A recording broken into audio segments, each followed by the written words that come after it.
Goeiemôre graad 11. Ons gaan nou doen in julle handboek oefening 7.6 op bladsy 249.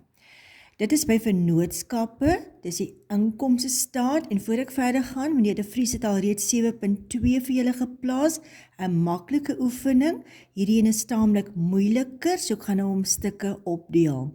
Nou goed, wanneer ons die inkomste staat doen, berei ons dit eers voor. As jy hier sien, jy gaan na jou handboek en jy skryf neer al die bedrae uit jou handboek, verkope, min, debiteure, afslag, en jy plaas alles op die regte plek. First, you plot every amount on the correct place. So if you look here, under your incomes, you got bad debts recovered, rent income, and the amount in your textbook, in your trial balance. So you plot all the amounts, the interest too. Then you, the same with the balance sheet.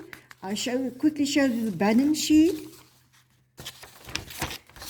Also the amounts, you plot them, and then we're going to start doing the exercise. We're only going to do the income statement, balance sheet, and the trade and other debtors, trade and other creditors, and also the current account. So let's start with the income statement.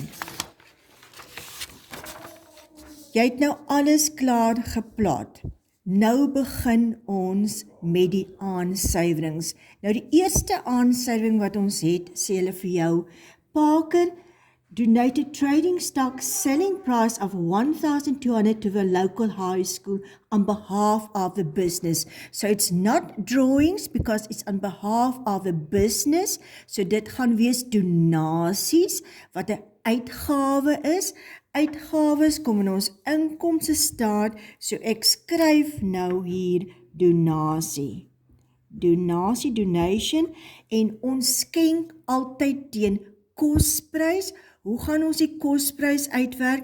Ons gaan sê, ek hoop julle kan op sakrekenaar sien, jy vat die bedrag van 1200 maal met 100 gedeel deur 120 en jy kom uit by 1000. So die kosprys is R1000, so jou uitgawe word meer met R1000 in jou inkomste staat, maar wat skenk jy? Jy skenk handelsvoorraad.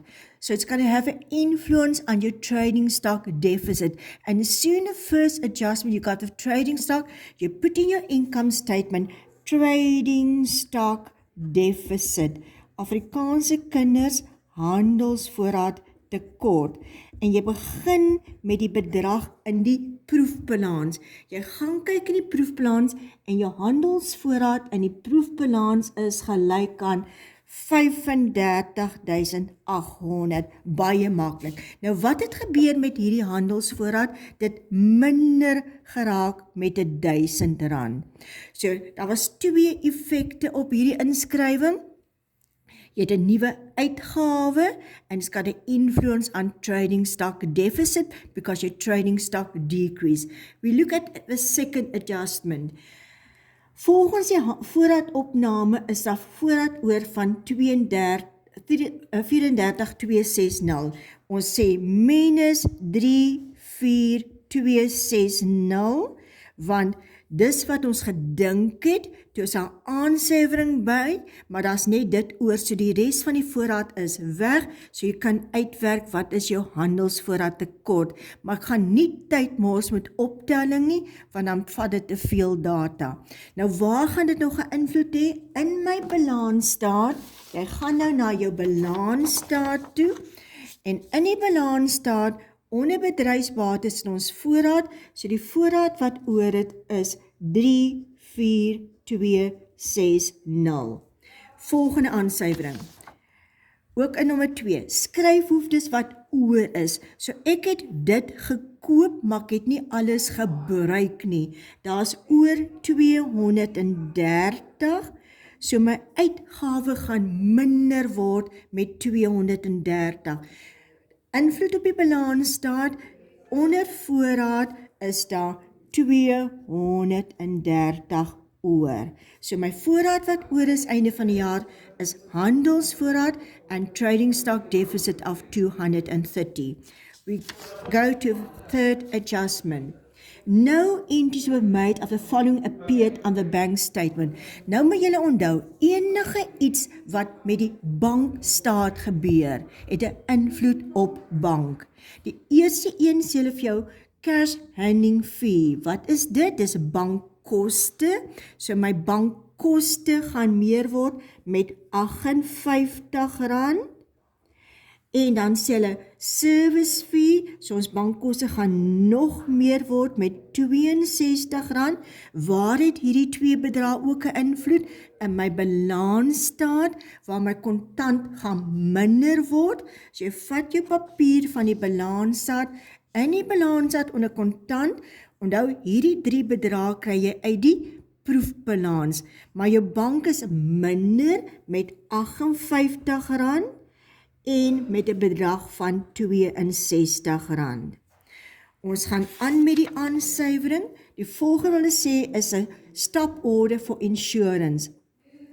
Dit wil sê daar's 'n bedrag afgetrek vir 'n versekering wat ek nog nie geboekstaaf het nie, so my insurance still must increase with 460.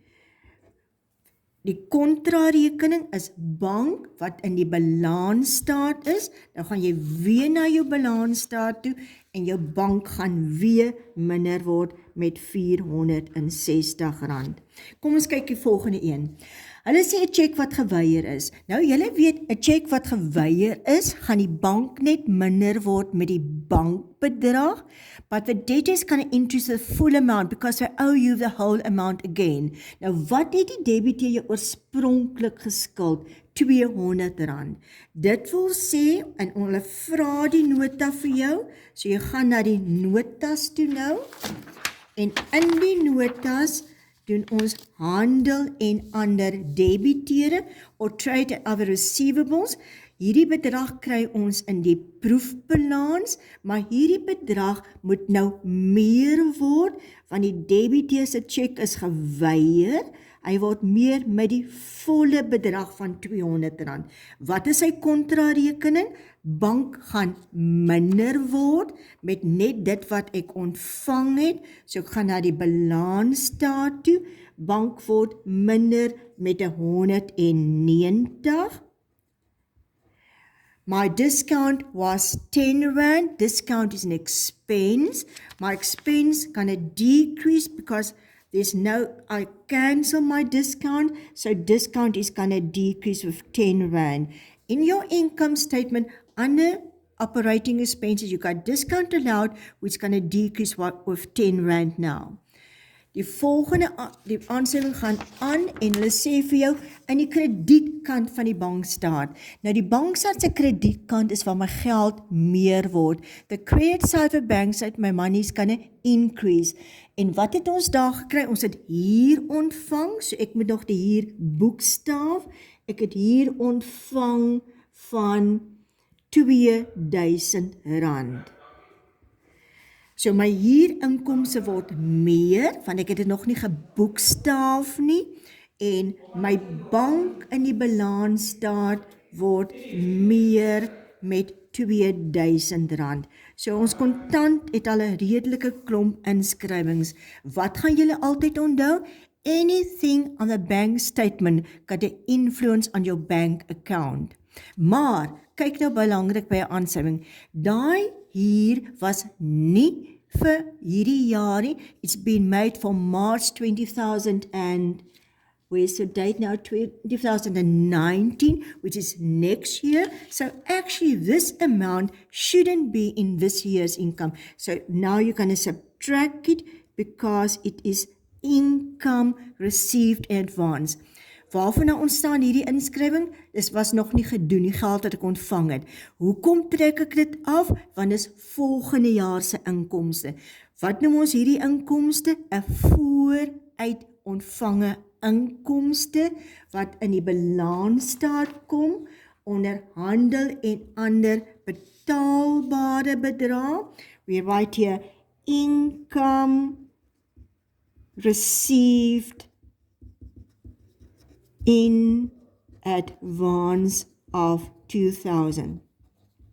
Nou hierdie inskrywing gaan vir julle nou baie moeilik klink, maar al wat gebeur is, jy het geld ontvang wat jy nie geweet het nie, jy moet dit eers in jou boeke inskryf, en dan skielik besef jy, maar dis geld vir volgende jaar, so jy haal hom eers weer by die inkomste uit, en jy sit hom onder vooruit ontvange inkomste. Ons gaan aan na die volgende aansuiwing, en dit is die enigste nuwe werk vir jaar. Hulle sê, die voorsiening van inbare skulde moet wees 5% van debiteure. En eintlik is dit baie maklik. Jy kry debiteure se nuwe saldo. You get the new balance of debtors. Dis dit plus dit, so die nuwe saldo vir debiteure is 16.440.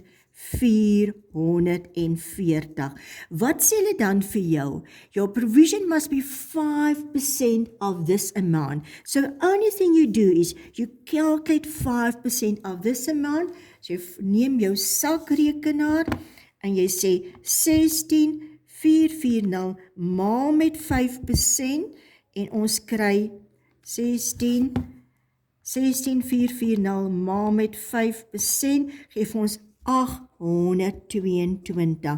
And the amount you calculate is the new provision. So this is your new provision, which is 5% of the amount of debtors. Maar wat was jou ou voorsiening? 750. Wat beteken dit? What does that mean? You have provided, your provision was too high. And if your provision is high, you actually got an income. So sê nou maar, jy gaan op 'n rugby toer en ons het gesê, dit gaan 7, skies so ek's nou verkeerd om. Ons het gesê, jy moet net 'n voorsiening van 750 gee. Nou sê ons skielik, is 822, so dit meer word, jou pa gaan nie bly wees nie, want hy het 'n extra uitgawe. Jy kan 'n extra expense. En wat is sy uitgawe? Hy het al reeds dit voorsien. We only make a provision for 822, so extra the difference between the two amounts. So dit gaan jy aanteken in jou inkomstestaat. In jou inkomstestaat onder uitgawes. Hoekom is dit 'n uitgawe? Want dit moet meer word. Skryf jy provision for bad debts adjustment. En wat is jou aansuiwering? Die verskil tussen die ouwe en die nuwe. Die nuwe is 822, dit was 750, so jy het nodig 'n extra R72 se uitgawe. Ek hoop julle verstaan tot hier, ek gaan die video nou eers stop en dan gaan ek aan met deel 2.